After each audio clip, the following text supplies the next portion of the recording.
Bulletin మరో breaking news చూస్తున్నాం. ఆంధ్రప్రదేశ్లో ఇద్దరు అధికార పార్టీకి చెందిన ఎమ్మెల్యేలు పరారీ హాట్ టాపిక్గా మారింది. తాడిపత్రి నుంచి ఎమ్మెల్యే కేతిరెడ్డి పెద్దారెడ్డి మాయం కాగా మాచర్ల నుంచి పిన్నెల్లి రామకృష్ణారెడ్డి పారిపోయారు. మాచర్లలో ఈవీఎం విధ్వంసం ఘటనలో A1గా పిన్నెల్లి ఉన్నారు.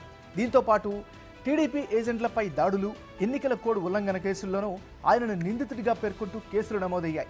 దీంతో పిన్నెల్లి హైదరాబాద్ పారిపోయారంటూ వార్తలు వచ్చాయి. ఎమ్మెల్యేను అరెస్టు చేసేందుకు ఏపీ పోలీసులు హైదరాబాద్ వచ్చారు. అనుమానాస్పదమైన ప్రాంతాల్లో సోదాలు చేశారు. మరోవైపు అరెస్టు భయంతో హైదరాబాద్ నుంచి పిన్నెల్లి పరారయ్యారని, ఆయన విదేశాలకి చెక్కేశారంటూ ప్రచారం సాగుతోంది. మరోవైపు తాడిపత్రిలో జేసీ ప్రభాకర్ రెడ్డి వర్గీయులపై దాడుల తర్వాత ఎమ్మెల్యే పెద్దారెడ్డి అజ్ఞాతంలోకి వెళ్లిపోయారు. అదే ఘటనలో జేసీ ప్రభాకర్ రెడ్డిని పోలీసులు హౌస్ అరెస్ట్ చేశారు. తర్వాత అనారోగ్య కారణాలతో హైదరాబాద్కు తరలించారు. అక్కడ వరకు ఓకే. తర్వాత ఇంతవరకు ఎమ్మెల్యే పెద్దారెడ్డి బయటికి రాలేదు. అసలు ఆయన ఎక్కడ ఉన్నారు అనే విషయాన్ని ఆయన అనుచరులు కూడా చెప్పలేకపోతున్నారు. ఇద్దరు అధికార పార్టీకి చెందిన ఎమ్మెల్యేలు పారిపోవడంపై రాష్ట్ర వ్యాప్తంగా సాగుతున్న చర్చ బలంగా సాగుతోంది. ఈసీ కన్నెర్ర చేయడంతో సొంత కేడర్ కూడా తెలియకుండా అజ్ఞాతంలోకి వెళ్ళిపోయారని అంతా చెప్పుకుంటున్నారు.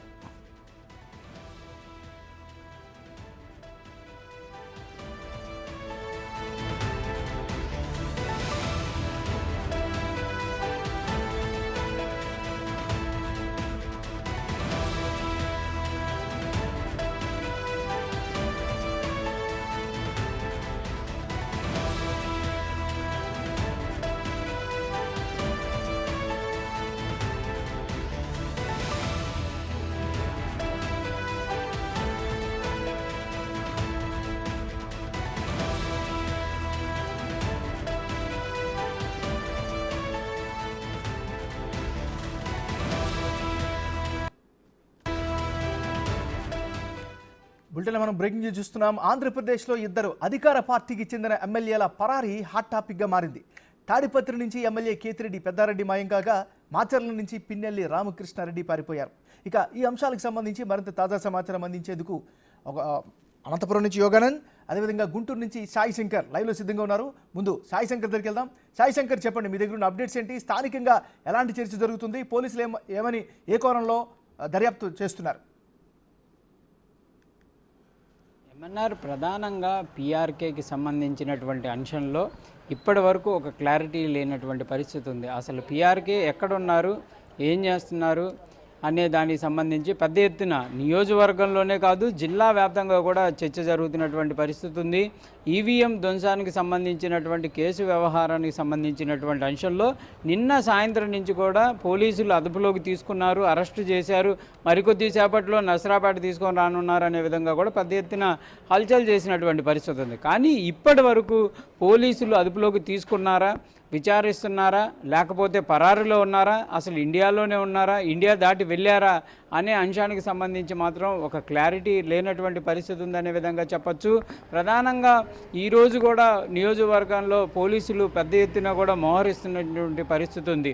ఈ నేపథ్యంలో కంపల్సరీగా పిన్నెల్లి రామకృష్ణారెడ్డి అరెస్ట్ అయ్యారనే విధంగా కూడా కొంత ప్రచారం జరిగింది. అయినప్పటికీ కూడా ఎక్కడా కూడా దానికి సంబంధించినటువంటి ఆనవాళ్ళు కానీ లేకపోతే పోలీసుల నుంచి నిర్ధారణ కానీ జరుగుతున్నటువంటి పరిస్థితి లేదు. అసలు పిన్నెల్లి ఇండియాలోనే ఉన్నారా లేరా అనేది మరో వాదన వినిపిస్తున్నటువంటి పరిస్థితి ఉంది. వీసా, పాస్పోర్టు ఏదైతే అవసరం లేనటువంటి కొన్ని దేశాలకు వెళ్ళేటటువంటి పరిస్థితుల్లో ఆయన చూశారనే విధంగా చెప్తున్నారు. ఆ విధంగా వెళ్ళారా లేరా అనేది కూడా వైసీపీలో ఉన్నటువంటి ముఖ్య నేతలు, అంటే ఎవ్రీడే ఎమ్మెల్యేతో టచ్లో ఉండేటటువంటి నేతలకు కూడా కనీస సమాచారం లేనటువంటి పరిస్థితి ఉంది. వాళ్ళు కూడా అయోమయంలో గందరగోళానికి గురవుతున్నటువంటి పరిస్థితి అయితే ప్రజెంట్ కొనసాగుతుంది. తమ నేత అసలు ఎక్కడున్నాడు, ఏం చేస్తున్నారు అనే దానికి సంబంధించి కూడా వాళ్ళు కూడా వివరాల కోసం అయితే పరితపిస్తున్నటువంటి పరిస్థితి ఉంది. ఈ అంశానికి సంబంధించి ముఖ్య నేతలు ఎవరు కూడా మాట్లాడకపోవడం కూడా మరో సందిగ్ధత కొనసాగుతున్నటువంటి పరిస్థితులు కనబడుతున్నాయి. మరోవైపు టీడీపీ కూడా ప్రధానంగా పోలీసుల వైఫల్యం కొట్టొచ్చినట్టు కనబడుతుంది. కొంతమంది ముఖ్య నేతలు, ముఖ్య అధికారులు, అంటే పోలీసులకు సంబంధించి ఎవరైతే బాసులు ఉంటారో వాళ్ళ వ్యవహారంలోనే ఇదంతా కూడా జరుగుతుంది. కావాలని చెప్పి ఎమ్మెల్యేని తప్పించే ప్రయత్నం చేస్తున్నారనే విధంగా కూడా టీడీపీ అయితే ఆరోపిస్తున్నటువంటి పరిస్థితి ఉంది. కింది స్థాయి అధికారులు ఎవరైతే విచారణకు వెళ్తున్నారో వాళ్ళకి క్లియర్గా ఇన్స్ట్రక్షన్స్ ఉన్నాయి అనే విధంగా కూడా వాళ్ళైతే చెప్తున్నటువంటి పరిస్థితి ఉంది. అదే ఒక విధంగా పక్కన పెడితే, మరోవైపు పోలీసులు గురజాల డిఎస్పీ ఆధ్వర్యంలో 4 బృందాలుగా కూడా ఎమ్మెల్యే పిఆర్కేకి సంబంధించినటువంటి సెర్చ్ ఆపరేషన్ అయితే కొనసాగిస్తున్నటువంటి పరిస్థితి ఉంది. వివిధ ప్రాంతాల్లో కూడా ప్రస్తుతం ఆయనకి సంబంధించినటువంటి అంశాలను కూడా సెర్చ్ చేస్తున్నారు.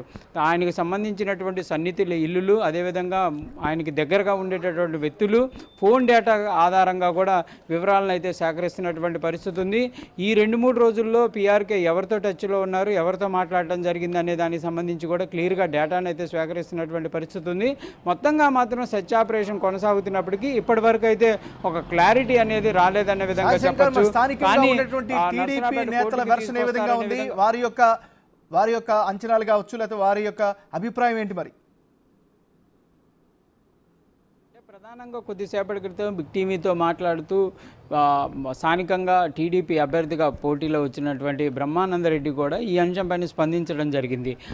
అంత నియోజకవర్గం నుంచి పారిపోయేటటువంటి అవసరం ఏముంది, ఈ కేసుకు సంబంధించి